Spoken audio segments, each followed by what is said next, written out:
Viewers break तो बाद तुहाडा स्वागत है जी। डॉक्टर साहब साडी पहली ईमेल आई है वीर अमरदीप सिंह जी दी। ये लिखते हैं वाहिगुरू जी का खालसा वाहिगुरू जी की फतेह। दलजीत दी फिल्म पंजाब 1984 ਨੂੰ ਆਏ 2 ਦਿਨ ਹੀ ਹੋਏ ਹਨ। ਇਸ ਦਾ ਟ੍ਰੇਲਰ ਦੇਖ ਕੇ ਇਸ ਤਰ੍ਹਾਂ ਲੱਗਦਾ ਸੀ ਕਿ ਇਹ ਸਿੱਖ ਰੈਵੋਲੂਸ਼ਨ ਦਾ ਪੱਕ ਕਰੇਗੀ, ਪਰ ਹੋਇਆ ਉਲਟ। ਜਦ ਇਹ ਫਿਲਮ ਆਈ ਉਸ ਵਿੱਚ ਸਿੱਖਾਂ ਨੂੰ ਹਿੰਦੂਆਂ ਨੂੰ ਮਾਰਦੇ ਦਿਖਾਇਆ ਗਿਆ, ਬੰਬ ਪਲਾਂਟ ਕਰਦੇ ਦਿਖਾਇਆ ਗਿਆ, ਜਥਿਆਂ ਨੂੰ ਆਪਸ ਵਿੱਚ ਲੜਦੇ ਤੇ ਇੱਕ ਦੂਜੇ ਨੂੰ ਮਾਰਦੇ ਦਿਖਾਇਆ ਗਿਆ।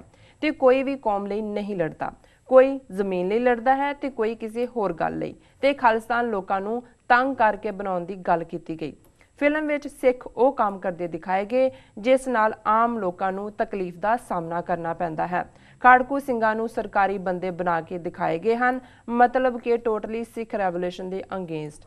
ਤੇ ਸਾਡੇ ਸਿੱਖ ਇੰਡੀਆ ਵਿੱਚ ਵੀ ਤੇ ਬਾਹਰਲੇ ਦੇਸ਼ਾਂ ਵਿੱਚ ਵੀ ਇਹ ਫਿਲਮ ਬਹੁਤ ਦੇਖ ਰਹੇ ਹਨ। ਇਸ ਨੂੰ ਚੰਗੀ ਤਰ੍ਹਾਂ ਚੰਗੀ ਫਿਲਮ ਕਹਿ ਰਹੇ ਹਨ। किरण खेर जो बीजेपी है ने दलजीत दी मां दा रोल किया है, उस दे रोल नूं सिख बहुत पसंद कर रहे हैं।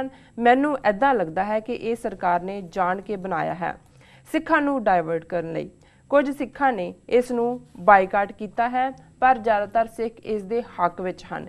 ये फिल्म हिट हो गई तो ऐदां दियां फिल्मां होर बन गईयां ते साडा संघर्ष बदनाम हो जाएगा।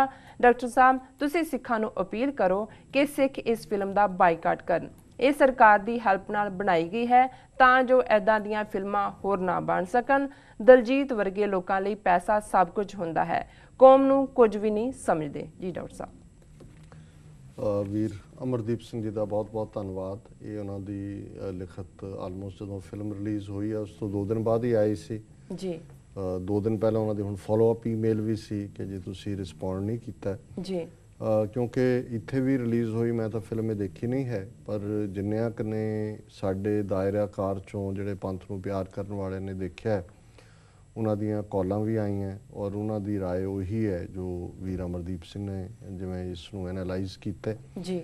ਸਾਡੇ ਬੜੇ ਪਿਆਰੇ ਮਿੱਤਰ, ਸਹਿਯੋਗੀ, ਸਾਥੀ, ਭਰਾ ਵਾਂਗ ਭਾਈ ਨਰਿੰਦਰ ਸਿੰਘ ਵਾਸ਼ਿੰਗਟਨ DC ਤੋਂ ਸਾਰੀ ਫੈਮਿਲੀ, ਉਹਨਾਂ ਦੀ ਐਕਸਟੈਂਡਡ ਫੈਮਿਲੀ ਵੀ, ਉਹ ਵੀ ਜਦੋਂ ਦੇਖ ਕੇ ਆਏ ਤੇ ਅਗਲੇ ਦਿਨ ਸਵੇਰੇ ਉਹਨਾਂ ਨੇ ਕਾਲ ਕਰਕੇ ਕਿਹਾ ਕਿ ਜੀ ਇਹ ਤਾਂ ਧੋਖਾ ਹੋਇਆ ਸਾਡੇ ਨਾਲ ਜੀ। ਅਸੀਂ ਤਾਂ ਜਿਸ ਚਾਅ ਨਾਲ ਸਾਰੇ ਗਏ ਵੀ ਇਹ ਤਾਂ ਸਾਡੀ ਮੂਵਮੈਂਟ ਦੇ ਅਗੇਂਸਟ ਭੁਗਤਦੀ ਹੈ ਜੀ। ਤੇ ਉਹਨਾਂ ਨੇ ਚਾਹਿਆ ਸੀ ਕਿ ਗੱਲਬਾਤ ਕਰਦੇ। ਫਿਰ ਮੈਂ ਇਨ ਦਾ ਮੀਨ ਟਾਈਮ ਰਿਵਿਊ ਵੀ ਦੇਖੇ, ਥੋੜੇ ਬਹੁਤ ਕਾਮੈਂਟ ਵੀ ਦੇਖੇ।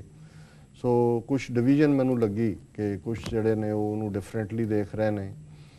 ਫਿਰ ਪਰਮਜੀਤ ਸਿੰਘ ਗਾਜ਼ੀ ਜਿਹੜੇ ਸਿੱਖ ਸਿਆਸਤ ਵੈਬਸਾਈਟ ਦੇ ਐਡੀਟਰ ਨੇ ਜੀ, ਉਹਨਾਂ ਦਾ ਸਿੱਖ ਸਟੂਡੈਂਟ ਫੈਡਰੇਸ਼ਨ ਦੇ ਪ੍ਰੈਜ਼ੀਡੈਂਟ ਵੀ ਰਹੇ, ਵਕੀਲ ਵੀ ਨੇ ਔਰ ਚੰਗਾ ਉਹਨਾਂ ਦਾ ਐਨਾਲਿਸਿਸ ਹੁੰਦਾ। ਉਹਨਾਂ ਦਾ ਐਨਾਲਿਸਿਸ ਮੇਰੀ ਨਜ਼ਰ ਚੋਂ ਗੁਜ਼ਰਿਆ ਜਿਹੜਾ ਕਿ ਬੜਾ ਬੈਲੈਂਸਡ ਸੀ, ਪਰ ਉਹਨਾਂ ਨੇ ਅਲਟੀਮੇਟਲੀ ਕਨਕਲੂਡ ਇਹੀ ਕੀਤਾ ਸੀ ਕਿ ਵੀ ਕਿਵੇਂ ਇਹ ਨੁਕਸਾਨਦੇਹ ਹੈ।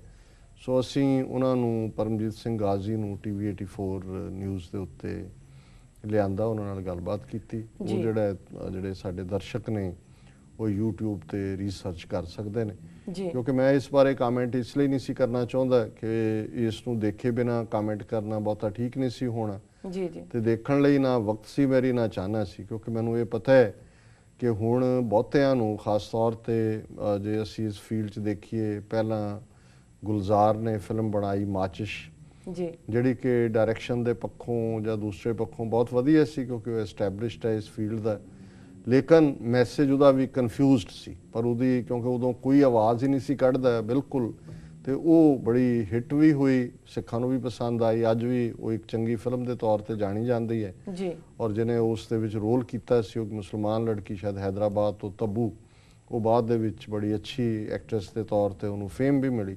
ਸੋ ਉਹ ਬਿਗਨਿੰਗ ਸੀ। ਫਿਰ ਹਵਾਏਂ ਫਿਲਮ ਆਈ, ਉਹਦੇ 'ਚ ਬੇਸ਼ੱਕ 10 ਮਿੰਟ ਦਾ ਹੀ ਜਿਹੜੇ ਸੀਨ ਨੇ ਉਹ ਰੀਅਲ ਕਿਹੋ ਜਿਹਾ ਹਾਲ ਨਵੰਬਰ 84 ਸੀ ਆਏ, ਪਰ ਉਹਦਾ ਵੀ ਇੰਨਾ ਖੌਫ ਸੀ। ਜਿਹੜੇ ਉਹਦਾ ਪ੍ਰੋਡਿਊਸਰ ਸੀ ਮਿਸਟਰ ਮਾਨ, ਉਹ ਟੋਰਾਂਟੋ ਇੱਕ ਡਿਨਰ ਦੇ ਉੱਤੇ ਇਕੱਠੇ ਹੋਏ ਅਸੀਂ, ਤੇ ਉਹਨੇ ਕਿਹਾ ਜੀ ਜਦੋਂ ਦਿੱਲੀ ਲੱਗਣੀ ਸੀ, ਦਿੱਲੀ ਦੇ ਸਿੱਖਾਂ ਦੇ ਹੀ ਜਿਹੜੇ ਨੇ ਅਸੀਂ ਡਿਸਟਰੀਬਿਊਟਰ ਵੀ ਪਹਿਲਾਂ ਲੈਣ ਲਈ ਤਿਆਰ ਨੇ ਸੀ, ਮਸੀਂ ਦਿੱਤਾ, ਤੇ ਉਹੀ ਆਇਆ ਕਿ ਜੀ ਇਹ ਸਾਡੇ ਤੇ ਮਿਹਰਬਾਨੀ ਕਰੋ, ਇੱਥੇ ਨਾ ਲਾਓ, ਇਹ ਸਾਡੇ ਤੇ ਫਿਰ ਜ਼ੁਲਮ ਹੋ ਸਕਦਾ, ਲੋਕਾਂ ਨੂੰ ਭੁੱਲ ਗਿਆ ਉਹ ਫਿਰ ਇੰਨਾ ਇੱਕ ਡਰ ਜਾਂ ਦਹਿਸ਼ਤ ਸੀ।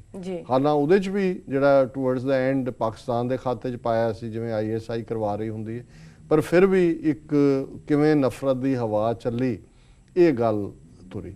ਹੁਣ ਅਸੀਂ ਪਰ ਫਿਰ ਵੀ ਜਿਨ੍ਹਾਂ ਨੂੰ ਇਹਦੇ ਬਾਵਜੂਦ ਕਿ ਉਹਦੇ 'ਚ ਸਭ ਕੁਝ ਪ੍ਰੋਪਰ ਨਹੀਂ ਸੀ, ਜਿਨ੍ਹਾਂ ਨੇ ਦੇਖੀ ਉਹਨਾਂ ਨੂੰ ਚੰਗਾ ਲੱਗਿਆ ਵੀ ਕੋਈ ਕੰਮ ਤਾਂ ਹੋਇਆ। ਜੀ ਹੁਣ ਦੋ ਬੜੀਆਂ ਜਿਹੜੀਆਂ ਮਜ਼ਬੂਤ ਫਿਲਮਾਂ ਸਾਡਾ ਹੱਕ ਤੇ ਕੌਮ ਦੇ ਹੀਰੇ ਜਾਂ ਕੌਮੀ ਹੀਰੇ, ਇਹ ਪਿਛਲੇ ਸਮੇਂ ਦੇ ਵਿੱਚ ਆਈਆਂ। ਜੀ ਸਾਡਾ ਹੱਕ ਵੀ ਹਰ ਪੱਖੋਂ ਕਾਮਯਾਬ ਵੀ ਰਹੀ, ਉਹਨੇ ਬਿਜ਼ਨਸ ਵੀ ਅੱਛਾ ਕੀਤਾ, 20-25 ਕਰੋੜ ਤੋਂ ਜ਼ਿਆਦਾ ਦੀ ਬਿਜ਼ਨਸ ਕੀਤੀ, ਔਰ ਉਹਦੇ 'ਚ ਯੰਗਰ ਜਨਰੇਸ਼ਨ ਨੂੰ ਉਹ ਬਹੁਤ ਪਸੰਦ ਆਈ ਕਿਉਂਕਿ ਜਿਹੜੇ ਬਿਲਕੁਲ ਟੁੱਟੇ ਹੋਏ ਸੀ ਪਾਸਟ ਨਾਲੋਂ। ਸੋ ਕੌਮੀ ਹੀਰੇ ਉਹ ਸਿੱਧੇ ਤੌਰ ਦੇ ਉੱਤੇ ਸ਼ਹੀਦ ਬੇਅੰਤ ਸਿੰਘ, ਸ਼ਹੀਦ ਭਾਈ ਸਤਵੰਤ ਸਿੰਘ, ਸ਼ਹੀਦ ਕੇਰ ਸਿੰਘ ਦੇ ਉੱਤੇ ਸੀ। ਜੀ ਸੋ ਮੇਰਾ ਖਿਆਲ ਹੈ ਵੀ ਇਹ ਵੀ ਹੁੰਦਾ ਹੈ ਵੀ ਜੇ ਇਹੀ ਫਿਲਮ ਜਿਵੇਂ ਅੱਜ ਤੋਂ 20 ਸਾਲ ਜਾਂ 25 ਸਾਲ ਪਹਿਲਾਂ ਹੁੰਦੀ, ਸ਼ਾਇਦ ਰਿਐਕਸ਼ਨ ਇਵੇਂ ਨਾ ਹੁੰਦਾ। ਉਦੋਂ ਵੀ ਹੁੰਦਾ ਚਲੋ ਕੋਈ ਵੇਦਨਾ ਤਾਂ ਦਿਖਾਈ ਹੈ, ਕੋਈ ਪੀੜ ਦਿਖਾਈ ਹੈ, ਕੋਈ ਕਰਣਾ ਦਿਖਾਈ ਹੈ, ਪਰ ਹੁਣ ਕਿਉਂਕਿ ਜਦੋਂ ਫੈਕਟ ਬਹੁਤ ਸਾਰੇ ਸਾਹਮਣੇ ਨੇ, ਹੁਣ ਈਵਨ ਹਮਲਾ ਕਰਨ ਵਾਲੀ ਵੀ ਕਾਂਗਰਸ ਜਮਾਤ ਦਾ ਕੋਈ ਲੀਡਰ ਜੂਨ 84 ਨੂੰ ਡਿਫੈਂਡ ਨਹੀਂ ਕਰ ਸਕਦਾ। ਜੀ ਉਸ ਤੋਂ ਬਾਅਦ ਦੀਆਂ ਘਟਨਾਵਾਂ 'ਚ ਕਿਵੇਂ ਏਜੰਸੀਆਂ ਇਨਵੋਲਵ ਹੋਈਆਂ, ਕਿਵੇਂ ਬਲੈਕ ਕੈਟ ਸੀ, ਰਿਬੈਰੋ ਵਰਗੇ ਨੇ ਮੰਨਿਆ ਕਿ ਕਿਵੇਂ ਉਹਨਾਂ ਨੇ ਉਹਦੇ 'ਚ ਆਪਣੇ ਬੰਦਿਆਂ ਦੀ ਘੁਸਪੈਠ ਕੀਤੀ। ਸੋ ਜੇ ਹੁਣ ਇਹ ਪੰਜਾਬ 1984 ਵਰਗੀ ਫਿਲਮ ਖਾਲਸਾਈ ਬਾਣੇ 'ਚ ਕੋਈ ਬੰਬ ਰੱਖਦੇ ਆ ਜਾਂ ਕੋਈ ਹੋਰ ਬੇਗੁਨਾਹ ਨੂੰ ਮਾਰਦਿਆਂ ਦਿਖਾਉਂਦੀ, ਔਰ ਇਹਦੇ 'ਚ ਕੋਈ ਉਸ ਦੀ ਕਲੈਰੀਫਿਕੇਸ਼ਨ ਨਹੀਂ ਹੈ ਕਿ ਵੀ ਇਹ ਏਜੰਸੀਆਂ ਦੇ ਜਿਹੜੇ ਬੰਦੇ ਵਿੱਚ ਆਏ ਉਹਨਾਂ ਨੇ ਇਹ ਕੰਮ ਕੀਤੇ ਜਾਂ ਕਰਵਾਏ, ਤੇ ਫਿਰ ਜ਼ਾਹਰ ਹੈ ਵੀ ਇਹ ਸਰਕਾਰ ਦਾ ਪੱਖ ਪੂਰਨ ਵਾਲੀ ਗੱਲ ਹੈ। ਔਰ ਉਹਨੇ ਜਿਵੇਂ ਪਰਮਜੀਤ ਸਿੰਘ ਗਾਜ਼ੀ ਨੇ ਆਪਣੇ ਐਨਾਲਿਸਿਸ 'ਚ ਕਿਹਾ ਸੀ ਕਿ ਵੀ ਜੂਨ 84 ਸਿੱਖ ਕੌਮ ਨਾਲ ਵਾਪਰਿਆ ਘੱਲੂਘਾਰਾ, ਇਹ ਸਾਡੀਆਂ ਯਾਦਾਂ ਦੇ ਵਿੱਚ ਘੱਲੂਘਾਰਾ 84 ਜਿਹੜਾ ਹੈ ਉਸ ਦੇ ਤੌਰ ਤੇ ਦੇਖਿਆ ਜਾਂਦਾ। ਪਹਿਲਾਂ ਉਹਦਾ ਨਾਂ ਹੀ ਚੁਣਨਾ ਪੰਜਾਬ 1984, ਫਿਰ ਕਹਾਣੀ ਕਿਹੜੀ, ਤੁਸੀਂ ਕੋਈ ਇਤਿਹਾਸਕ ਉੱਥੇ ਵੇਰਵੇ ਦਿੱਤੇ ਨੇ। ਜੀ ਹੁਣ ਜਿਹੜੀ ਮਾਂ ਪੁੱਤਰ ਦੀ ਕਹਾਣੀ ਹੈ ਜਾਂ ਉਹਨਾਂ ਦੇ ਦੁੱਖਾਂ ਦੀ ਕਹਾਣੀ ਹੈ, ਉਹ ਜਿਵੇਂ ਉਹਨਾਂ ਨੇ ਸੁਜੈਸਟ ਕੀਤਾ ਸੀ ਕਿ ਵੀ ਜਿਸ ਕਿਸਮ ਦੀ ਕਹਾਣੀ ਹੈ ਉਹਦਾ ਟਾਈਟਲ ਤਾਂ ਹੋਣਾ ਚਾਹੀਦਾ ਸੀ ਲੰਬੀ ਉਡੀਕ, ਕਿ ਵੀ ਪੁੱਤਰ ਨਹੀਂ ਹੈ ਜਾਂ ਉਹਦੇ ਨਾਲ ਕੀ ਵਾਪਰਿਆ। ਸੋ ਮੈਂ ਸਮਝਦਾ ਹਾਂ ਵੀ ਇੱਕ ਗੱਲ ਤਾਂ ਇਹ ਦੁਖਦਾਈ ਹੈ ਕਿ ਇੰਨੀਆਂ ਦੋ ਬੋਲਡ ਫਿਲਮਾਂ ਤੋਂ ਬਾਅਦ ਇੱਕ ਫਿਲਮ ਜਿਹਦੇ 'ਚ ਹਾਲਾਂਕਿ ਫਿਲਮ ਦੇ ਹੋਰ ਆਸਪੈਕਟ, ਉਹਦੀ ਫੋਟੋਗ੍ਰਾਫੀ ਜਾਂ ਡਾਇਰੈਕਸ਼ਨ ਜਾਂ ਦੂਜਿਆਂ ਨੂੰ ਸਲਾਹਿਆ ਵੀ ਗਿਆ, ਉਹਨਾਂ ਨੇ ਵੀ, ਪਰਮਜੀਤ ਸਿੰਘ ਗਾਜ਼ੀ ਨੇ ਵੀ ਤਾਰੀਫ ਕੀਤੀ, ਪਰ ਸਾਡੇ ਲਈ ਤਾਂ ਹੁਣ ਜਿਹੜਾ ਕ੍ਰਾਈਟੇਰੀਆ ਹੈ, ਅਸੀਂ ਤਾਂ ਉਸ ਕਿਸਮ ਦੀ ਬੋਲਡ ਫਿਲਮ ਸਾਡਾ ਹੱਕ ਜਾਂ ਕੌਮੀ ਹੀਰੇ ਤੋਂ ਅਗਲੀ ਫਿਲਮ ਚਾਹੁੰਦੇ ਹਾਂ ਜਿਹਦੇ 'ਚ ਕਿ ਬੜੀ ਸਪਸ਼ਟਤਾ ਦੇ ਨਾਲ ਇਹ ਗੱਲ ਸਾਹਮਣੇ ਹੋਏ ਕਿ ਕਿਵੇਂ ਜ਼ੁਲਮ ਸਿੱਖਾਂ ਤੇ ਹੋਏ, ਘੱਲੂਘਾਰੇ ਤੋਂ ਬਾਅਦ ਘੱਲੂਘਾਰਾ ਵਰਤਾਇਆ ਗਿਆ, ਔਰ ਅਲਟੀਮੇਟਲੀ ਕਿਵੇਂ ਸਾਡੇ ਬਹਾਦਰ ਯੋਧਿਆਂ ਨੇ ਉਸ ਦਾ ਟਾਕਰਾ ਕੀਤਾ, ਔਰ ਭਵਿੱਖ ਦੇ ਵਿੱਚ ਜਿਹੜੀ ਹੈ ਕਲੀਅਰ ਕੱਟ ਜਿਵੇਂ ਬਰੇਵ ਹਾਰਟ ਵਰਗੀ ਫਿਲਮ ਨੇ ਸਕਾਟਲੈਂਡ ਦੇ ਵਿੱਚ ਤਬਦੀਲੀ ਲਿਆਂਦੀ ਕਿ 2014 ਸਤੰਬਰ ਦੇ ਵਿੱਚ ਉੱਥੇ ਜਿਹੜਾ 600 ਸਾਲ ਬਾਅਦ ਸਕਾਟਿਸ਼ ਲੋਕਾਂ ਨੇ ਡਿਸਾਈਡ ਕਰਨਾ ਵੀ ਉਹਨਾਂ ਨੇ ਇੰਗਲੈਂਡ 'ਚ ਰਹਿਣਾ ਕਿ ਨਹੀਂ ਰਹਿਣਾ। ਸੋ ਅਸੀਂ ਤਾਂ ਹੁਣ ਇਸ ਕਿਸਮ ਦੀਆਂ ਬੋਲਡ ਫਿਲਮਸ ਐਕਸਪੈਕਟ ਕਰਦੇ, ਪਰ ਮੈਂ ਸਮਝਦਾ ਹਾਂ ਵੀ ਇੱਕ ਗੱਲ ਨੂੰ ਜ਼ਰੂਰ ਅਸੀਂ ਇਸ ਗੱਲ ਦੇ ਲਈ ਭਾਵੇਂ ਮਾਚਿਸ ਤੋਂ ਸ਼ੁਰੂ ਕਰਕੇ ਹੁਣ ਤੱਕ ਆਏ ਕਿ ਜਿਵੇਂ ਸਾਨੂੰ ਪਤਾ ਲੱਗਿਆ ਵੀ ਇਸ ਵੇਲੇ 10-15 ਹੋਰ ਫਿਲਮਾਂ ਜਿਹੜੀਆਂ ਨੇ ਉਹ ਪਾਈਪਲਾਈਨ ਦੇ ਵਿੱਚ ਨੇ ਇਸ ਮੁੱਦੇ ਦੇ ਉੱਤੇ, ਇਸ ਇਸ਼ੂ ਤੇ ਬਣ ਰਹੀਆਂ। ਸੋ ਅਸੀਂ ਸਮਝਦੇ ਹਾਂ ਵੀ ਸਾਨੂੰ ਐਕਸਪੈਕਟ ਕਰਨਾ ਹੀ ਚਾਹੀਦਾ ਕਿ ਕੁਛ ਜਿਹੜੀ ਹੈ ਉਹ ਮਹਿਜ਼ ਪੈਸਾ ਕਮਾਉਣ ਦੀ ਲਾਈਨ ਹੋਏਗੀ, ਕੁਛ ਜਿਹੜਾ ਹੈ ਉਹ ਹਿੰਦੂਆਂ ਨੂੰ ਵੀ ਨਾਲ ਖੁਸ਼ ਕਰਨ ਦੀ ਲਾਈਨ ਹੋਏਗੀ ਕਿ ਜੀ ਦੋਨਾਂ ਨੂੰ ਹੀ ਕਹੋ ਜੀ ਉਹਨਾਂ ਦੀ ਵੀ ਗਲਤੀ, ਉਹਨਾਂ ਦੇ ਵੀ, ਸਰਕਾਰ ਨੇ ਵੀ ਬੜੇ ਜ਼ੁਲਮ ਕੀਤੇ ਜੀ, ਖਾੜਕੂਆਂ ਨੇ ਤੁਸੀਂ ਬਰਾਬਰ ਤੇ ਆ ਗਏ, ਪਰ ਇਹ ਨਹੀਂ ਹੁੰਦਾ। ਸਟੇਟ ਜਿਹੜੀ ਹੈ ਉਹ ਕਦੇ ਵੀ ਜੇ ਦੂਸਰੀ ਧਿਰ ਜ਼ਿਆਦਤੀ ਵੀ ਕਰ ਰਹੀ ਹੈ, ਸਟੇਟ ਉਹਦੇ ਬਰਾਬਰ ਨਹੀਂ ਆਉਂਦੀ, ਕਿਉਂਕਿ ਸਟੇਟ ਲਾ ਐਂਡ ਆਰਡਰ ਦੀ ਹਾਫਜ਼ ਹੁੰਦੀ ਹੈ, ਕਾਨੂੰਨ ਨੂੰ ਲਾਗੂ ਕਰਨਾ ਉਹਨਾਂ ਦਾ ਕੰਮ ਹੁੰਦਾ ਹੈ, ਉਹਨਾਂ ਕੋਲ ਯੂਨੀਫਾਰਮ ਉਹਨਾਂ ਨੇ ਪਾਈ ਹੁੰਦੀ ਹੈ, ਓਥ ਲਈ ਹੁੰਦੀ ਹੈ, ਉਹ ਕਾਮਨ ਬੰਦੇ ਦੇ ਲੈਵਲ ਤੇ ਨਹੀਂ ਆਉਂਦੀ ਕਿ ਜੀ ਫਲਾਣਿਆਂ ਨੇ ਵੀ ਕੀਤਾ ਇਸ ਲਈ ਪੁਲਿਸ ਨੇ ਵੀ ਕੀਤਾ ਜੀ, ਦੋਨੋਂ ਬਰਾਬਰ, ਇੱਦਾਂ ਬਰਾਬਰੀ ਨਹੀਂ ਹੁੰਦੀ। ਸੋ ਜਿਹੜੀਆਂ ਲਾ ਐਨਫੋਰਸਮੈਂਟ ਏਜੰਸੀਜ਼ ਨੇ ਜੇ ਉਹ ਫੜ ਕੇ ਝੂਠੇ ਪੁਲਿਸ ਮੁਕਾਬਲੇ ਬਣਾਉਂਦੀਆਂ ਨੇ, ਉਹ ਐਕਸਟਰਾ ਜੁਡੀਸ਼ੀਅਲ ਕਿਲਿੰਗ ਹੈ, ਉਸ ਨੂੰ ਤੁਸੀਂ ਇਕੁਏਟ ਨਹੀਂ ਕਰ ਸਕਦੇ ਜੇ ਕੋਈ ਕਿਸੇ ਇੰਡੀਵਿਜੂਅਲ ਨੇ ਕੋਈ ਗਲਤ ਐਕਟ ਕੀਤਾ ਵੀ ਹੋਏ। ਪਰ ਇਸ ਮਾਮਲੇ 'ਚ ਤਾਂ ਪੰਜਾਬ ਦੇ ਸਾਹਮਣੇ ਹੈ ਵੀ ਕਿਸ ਤਰੀਕੇ ਦੇ ਨਾਲ ਇਹਨਾਂ ਨੇ ਬਲੈਕ ਕੈਟਸ ਬਣਾਈਆਂ,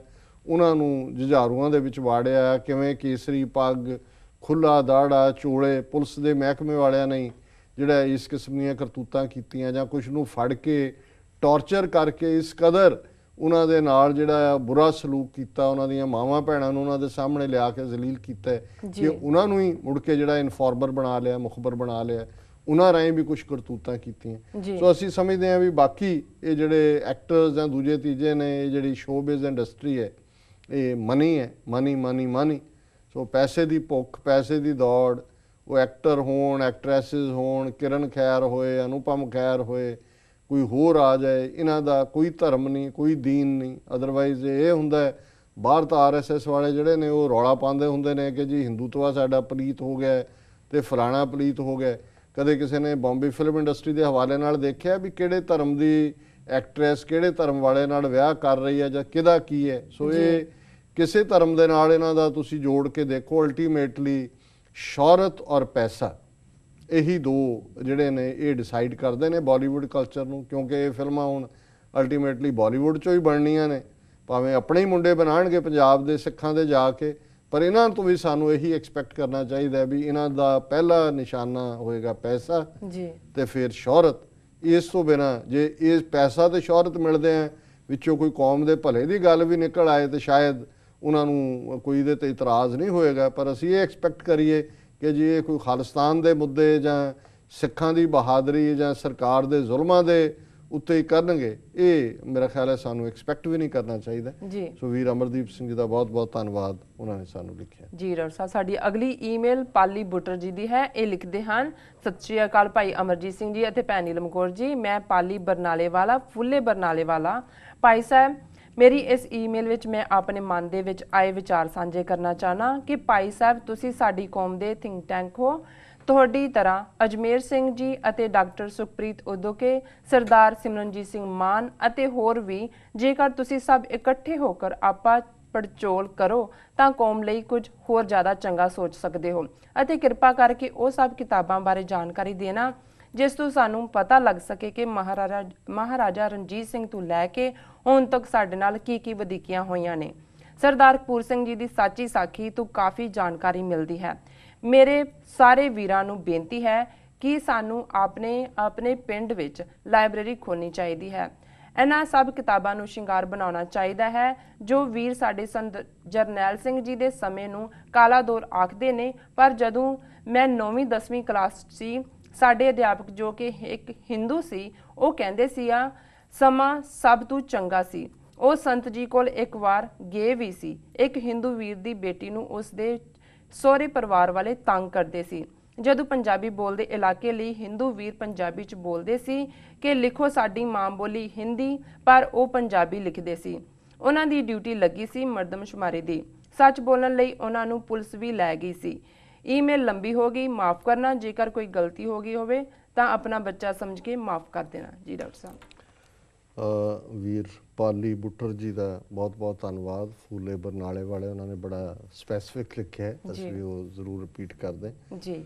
ਉਹਨਾਂ ਨੇ ਸਾਨੂੰ ਲਿਖਿਆ ਹੈ, ਉਹਨਾਂ ਨੇ ਸਾਨੂੰ ਥਿੰਕ ਟੈਂਕ ਕਿਹਾ, ਸੋਚ ਸਮੁੰਦਰ ਜੀ। ਅਸੀਂ ਤਾਂ ਖੂਹ ਵੀ ਨਹੀਂ, ਖੂਹ ਵੀ ਸੁੱਕਾ ਹੀ ਹੈ, ਪਰ ਤੁਹਾਡੇ ਤੋਂ ਹੀ ਸਾਰੇ ਜਿਹੜੇ ਵੀਰ ਭੈਣਾਂ ਤੁਸੀਂ ਲਿਖਦੇ ਹੋ ਜਾਂ ਜਿਨ੍ਹਾਂ ਦੀ ਸੰਗਤ ਜੀਵਨ ਦੇ ਵਿੱਚ ਅਸੀਂ ਗੁਰਸਿੱਖ ਵੀਰਾਂ ਭੈਣਾਂ ਦੀ ਸਿੰਘਾਂ ਦੀ ਕੀਤੀ ਹੈ ਜੀ, ਉਹਦੇ ਚੋਂ ਜੇ ਕੁਝ ਥੋੜ੍ਹਾ ਬਹੁਤ ਅਸੀਂ ਵੰਡ ਸਕਦੇ ਹਾਂ ਜਾਂ ਵੰਡਣ ਦੀ ਕੋਸ਼ਿਸ਼ ਕਰਦੇ ਹਾਂ, ਤੁਹਾਨੂੰ ਚੰਗਾ ਲੱਗਦਾ ਹੈ, ਇਹ ਵੀ ਸਾਨੂੰ ਖੁਸ਼ੀ ਦਿੰਦਾ ਹੈ।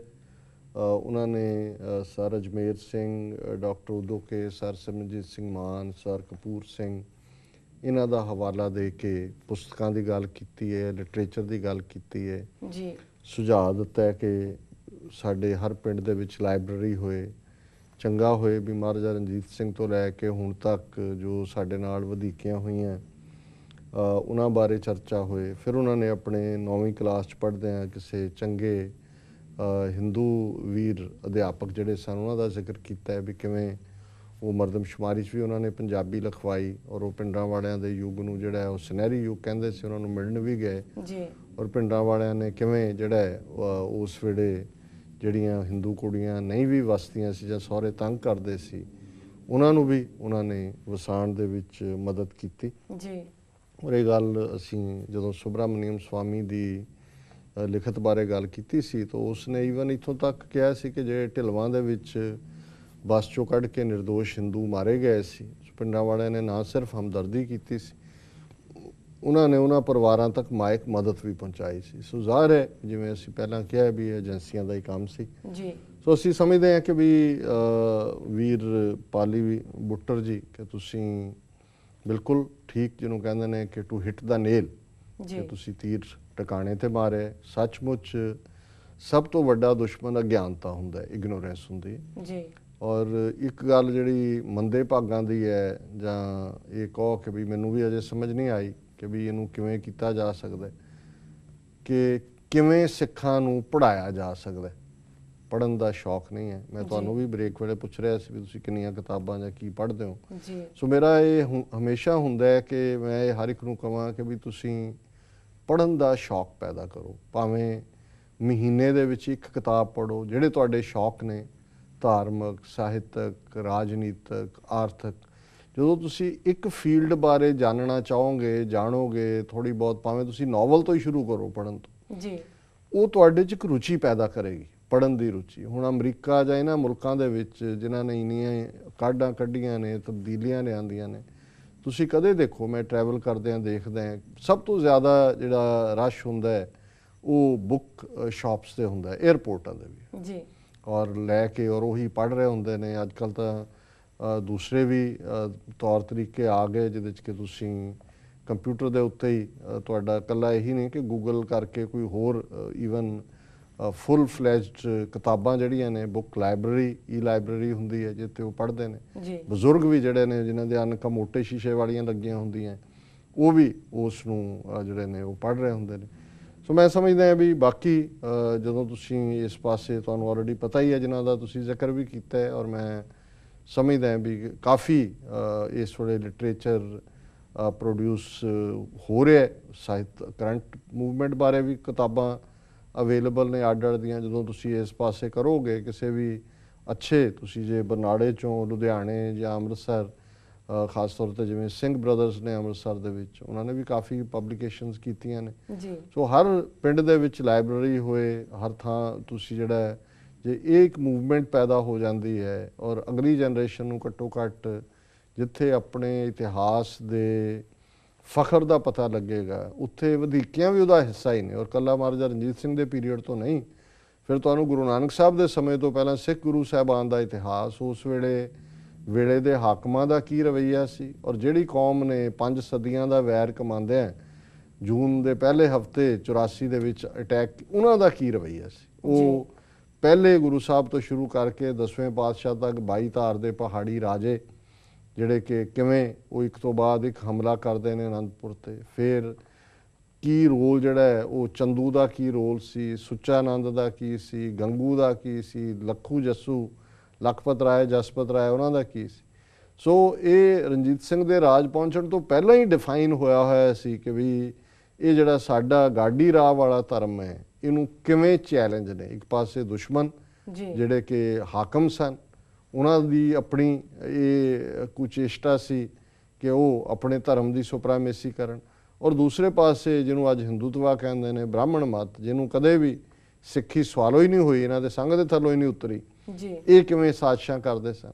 ਤੇ ਫਿਰ ਜੇ ਤੁਸੀਂ ਉਸ ਇਤਿਹਾਸ ਨੂੰ, ਰਣਜੀਤ ਸਿੰਘ ਦਾ ਰਾਜ ਕਿਵੇਂ ਗਿਆ, ਕੀ ਰੋਲ ਡੋਗਰਿਆਂ ਔਰ ਮਿਸ਼ਰਾਂ ਨੇ ਅਦਾ ਕੀਤਾ, ਔਰ ਕਿਵੇਂ ਫਿਰ ਪਿਛਲੇ 67 ਸਾਲ ਦੇ ਵਿੱਚ ਇਹ ਜਿਹੜੇ ਹਾਕਮ ਬਣੇ, ਇਹਨਾਂ ਨੇ ਕਿਵੇਂ ਸਿੱਖੀ ਨੂੰ ਸੰਵਿਧਾਨਕ ਤੌਰ 'ਤੇ ਪਹਿਲਾਂ ਸਿੱਖਾਂ ਨੂੰ ਹਿੰਦੂ ਬਣਾਇਆ, ਔਰ ਕਿਵੇਂ ਅੱਡ-ਅੱਡ ਤਰੀਕਿਆਂ ਦੇ ਨਾਲ ਸਿੱਖਾਂ ਦੇ ਖਿਲਾਫ ਟੋਟਲ ਵਾਰ, ਸਰਵਨਾਸ਼ ਦੀ ਲੜਾਈ ਜਿਹੜੀ ਉਹ ਵਿੱਢੀ ਹੋਈ ਹੈ। ਫਿਰ ਉਸ ਸਾਰੇ 'ਚੋਂ ਹੀ ਨਿਕਲੇਗਾ। ਔਰ ਇਸ ਵੇਲੇ ਐਂਪਲ ਜਿਹੜੇ ਨੇ ਉਹ ਲਿਖਤਾਂ ਅਵੇਲੇਬਲ ਨੇ ਇਸ ਗੱਲ ਦੇ ਲਈ। ਸੋ ਇਹਨਾਂ ਦਾ ਵੀਰ ਪਾਲੀ ਬੁੱਟਰ ਜੀ ਦਾ ਬਹੁਤ ਬਹੁਤ ਧੰਨਵਾਦ। ਕਾਫੀ ਸਮਾਂ ਪਹਿਲਾਂ ਦੀ ਉਹਨਾਂ ਦੀ ਲਿਖਤ ਆਈ ਹੋਈ ਹੈ, ਲੇਕਿਨ ਕਈ ਵਾਰ ਉਹਨਾਂ ਕਿ ਸਾਡੇ ਕੋਲ ਸੀਮਤ ਸਮਾਂ ਹੁੰਦਾ ਹੈ, ਸੋ ਅਸੀਂ ਇਹਨਾਂ ਦੇ ਸ਼ੁਕਰਗੁਜ਼ਾਰ ਹਾਂ। ਜੀ ਡਾਕਟਰ ਸਾਹਿਬ, ਤੁਹਾਡਾ ਬਹੁਤ ਬਹੁਤ ਸ਼ੁਕਰੀਆ। ਤੁਸੀਂ ਆਪਣੇ ਵਿਚਾਰ ਸਾਡੇ ਦਰਸ਼ਕਾਂ ਨਾਲ ਸਾਂਝੇ ਕੀਤੇ। ਇਸ ਨਾਲ ਲੈਣੇ ਬ੍ਰੇਕ। ਵਿਊਅਰਸ, ਤੁਸੀਂ ਕਿਤੇ ਨਹੀਂ ਜਾਣਾ, ਮਿਲਦੇ ਹਾਂ ਛੋਟੇ ਵਕਫੇ ਤੋਂ ਬਾਅਦ।